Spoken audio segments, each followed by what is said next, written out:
কোনো যৌগের একটি মৌল বা মূলক বা যৌগমূলককে কোনো যৌগের একটা মৌল বা মূলক বা যৌগমূলককে অপর কোনো মৌল বা যৌগমূলক দ্বারা প্রতিস্থাপন করে নতুন যৌগ উৎপন্ন করার প্রক্রিয়াকে প্রতিস্থাপন বিক্রিয়া বলে। তাহলে একটি যৌগের একটি মৌল বা যৌগমূলককে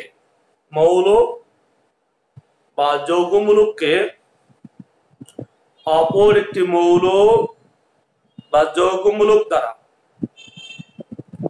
প্রতিস্থাপন করে নতুন যৌগ উৎপন্ন করার প্রক্রিয়াকে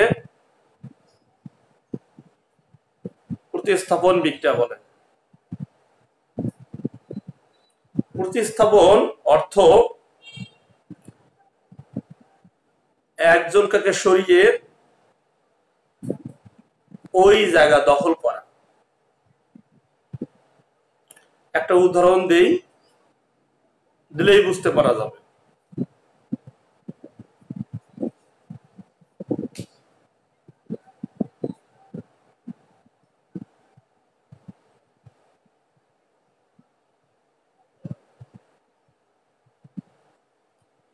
zinc plus সালফিক acid, zinc sulphate plus hydrogen. উদ্দীপকের বিক্রিয়াটি একটি প্রতিস্থাপন বিক্রিয়া। জিঙ্ক এই যৌগ থেকে একটা মৌল হাইড্রোজেনকে সরিয়ে ওই স্থান দখল করেছে। নতুন যৌগ জিঙ্ক সালফেট উৎপন্ন করেছে, প্রতিস্থাপন করেছে হাইড্রোজেনকে, ওই স্থান দখল করে নতুন যৌগ জিঙ্ক সালফেট উৎপন্ন করেছে। এটি একটি প্রতিস্থাপন বিক্রিয়ার উদাহরণ।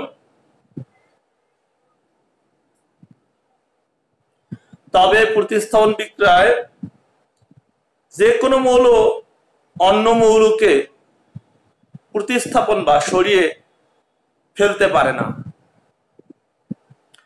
সাধারণত বেশি সক্রিয় মৌল কম সক্রিয় মৌলকে প্রতিস্থাপন করতে পারে। বেশি সক্রিয় মৌল কম সক্রিয় মৌলকে প্রতিস্থাপন করতে পারে। এখন জানতে হবে কারা বেশি সক্রিয় মৌল, কারা কম সক্রিয় মৌল। এর জন্য আমরা একটা তালিকা দিচ্ছি, যেটাকে সক্রিয়তা সিরিজ বলে। সক্রিয়তা সিরিজ।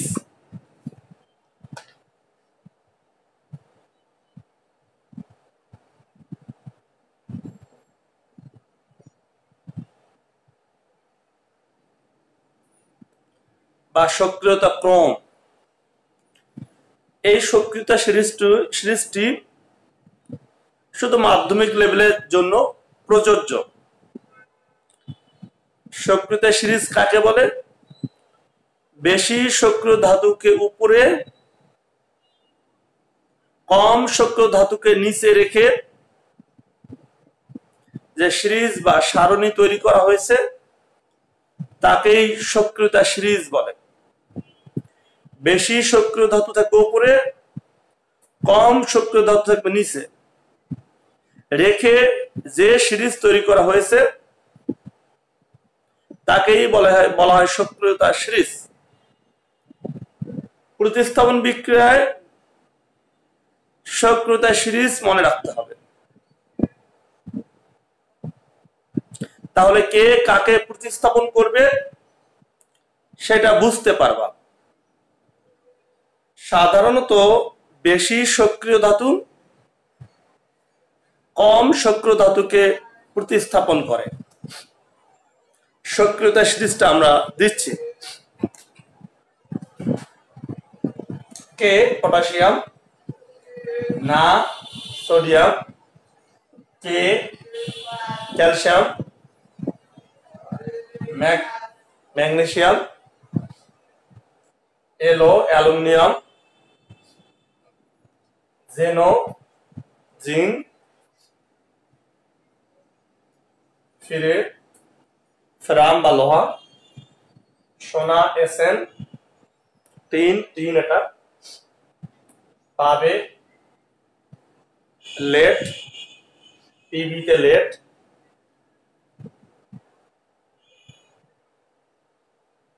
হাইতে হাইড্রোজেন, কা কপার,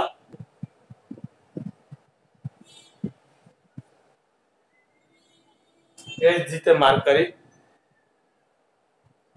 এসজিতে সিলভার, ইটিতে প্লাটিনাম, এউতে গোল্ড। সর্বোচ্চ উপরে আছে পটাশিয়াম, সবচেয়ে বেশি সক্রিয়, সবচেয়ে কম সক্রিয় গোল্ড এউ। এটা তোমাকে মনে রাখতে হবে প্রতিস্থাপন বিক্রিয়ার জন্য। কে কাকে প্রতিস্থাপন করতে পারবে তার জন্য এই সিরিজটি মনে রাখতে হবে। সিরিজটি মনে রাখার জন্য আমরা একটা ছন্দ দিয়েছি। কে না কে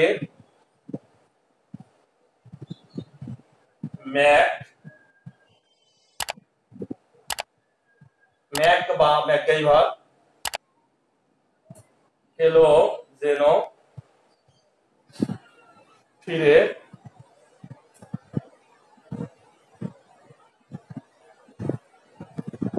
সোনা পাবে, হায়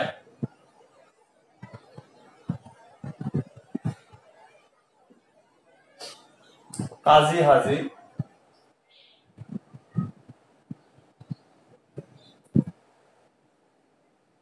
আজি,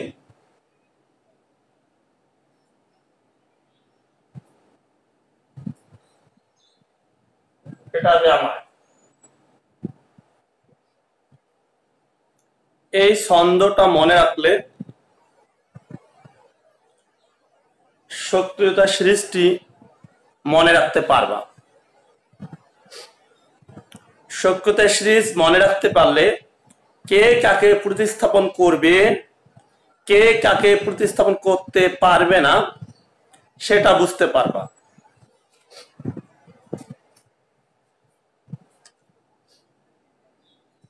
দেখো একটা বিক্রিয়া দেই, কপার প্লাস সালফিক অ্যাসিড। উপরের বিক্রিয়ায় যেমন জিঙ্ক সালফিক অ্যাসিড বিক্রিয়া করে জিঙ্ক সালফেট হাইড্রোজেন উৎপন্ন করেছিল, অনুরূপভাবে কপার সালফিক অ্যাসিডের সাথে বিক্রিয়া করে কপার সালফেট হাইড্রোজেন উৎপন্ন করতে পারে না, কারণ জিঙ্ক হাইড্রোজেনকে প্রতিস্থাপন করতে পারে।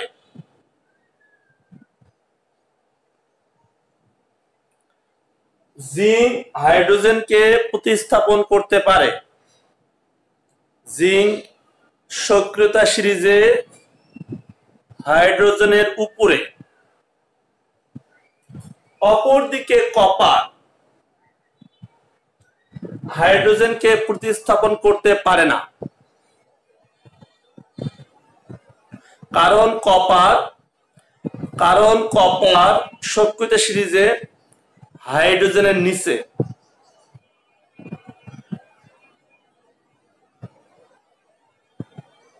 এই কারণে কপার হাইড্রোজেনকে প্রতিস্থাপন করতে পারে না। তাই এই বিক্রিয়াটি সংঘটিত হয় না। আমাদের পরীক্ষা এসেছিল জিঙ্ক সালফিক অ্যাসিডের সাথে বিক্রিয়া করলেও কপার কেন সালফিক অ্যাসিডের সাথে বিক্রিয়া করতে পারে না। তখন তোমাকে সক্রিয়তা সিরিজ দিয়ে ব্যাখ্যা দিতে হবে, প্রতিস্থাপন বিক্রিয়ার সংজ্ঞা দিতে হবে। বেশি সক্রিয় ধাতু কম সক্রিয় ধাতুকে প্রতিস্থাপন করে সেই কথা বলতে হবে। বলতে হবে কপার হাইড্রোজেনের চেয়ে কম সক্রিয়, তাই কম সক্রিয় বেশি সক্রিয় হাইড্রোজেনকে প্রতিস্থাপন করতে পারবে না, এই কথা বলতে হবে।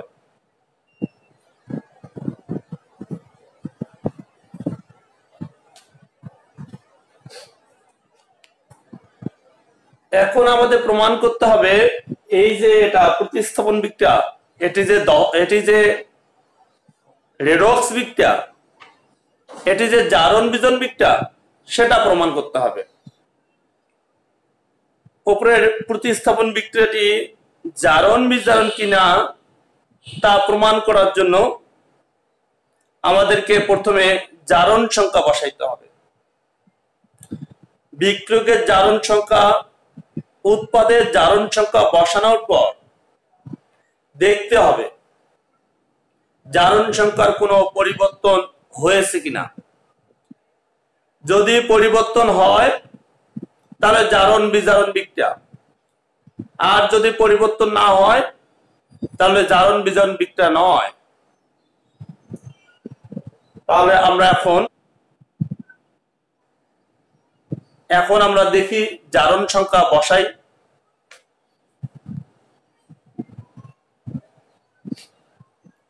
জিঙ্ক মুক্ত মৌল, এর জারণ সংখ্যা 0, মুক্ত মৌলের জারণ সংখ্যা 0। এখানে হাইড্রোজেনের জারণ সংখ্যা +1,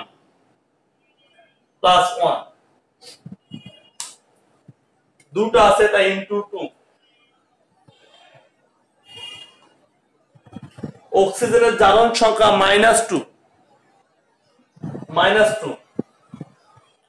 চারটা পরমাণু আছে তাই *4। একটা যৌগে পরমাণু সমূহের মোট জারণ সংখ্যা 0, তাহলে হাইড্রোজেন হলো +2, অক্সিজেন হলো -8, তাহলে সালফারের হবে +6, +6 ছাড়া 0 হবে না, তাই দিলাম +6। এখন উৎপাদে জারণ সংখ্যা বসাই। হাইড্রোজেন মুক্ত মৌল, জারণ সংখ্যা 0। এখানে জিঙ্কের অক্সিজেন -2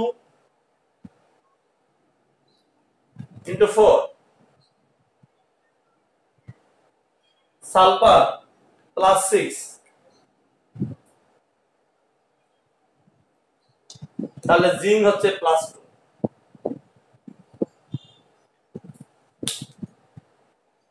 তাহলে আমরা জারণ সংখ্যা বসিয়েছি। এখন আমাদের দেখতে হবে জারণ সংখ্যার কোনো পরিবর্তন হয়েছে কিনা। বিক্রিয়কের জারণ সংখ্যা আর উৎপাদের জারণ সংখ্যা এর মধ্যে কোনো পরিবর্তন হয়েছে কিনা। বিক্রিয়কে জিঙ্কের জারণ সংখ্যা 0, উৎপাদে জিঙ্কের জারণ সংখ্যা +2। জিঙ্কের জারণ সংখ্যার পরিবর্তন হয়েছে। বিক্রিয়কে হাইড্রোজেনের জারণ সংখ্যা +1, উৎপাদে হাইড্রোজেনের জারণ সংখ্যা 0, হাইড্রোজেনের জারণ সংখ্যার পরিবর্তন হয়েছে। এখানে সালফেট ছিল, এখানেও সালফেটের জারণ সংখ্যার কোনো পরিবর্তন হয় নাই। Sulphur +6, oxygen -2। যেহেতু উদ্দীপকের বিক্রিয়ায় জারণ সংখ্যার পরিবর্তন ঘটে, তাহলে এটি একটি জারণ বিজারণ বিক্রিয়া বা রেডক্স বিক্রিয়া, তাহলে আমরা প্রমাণ করতে পারলাম প্রতিস্থাপন বিক্রিয়া একটি রেডক্স বিক্রিয়া।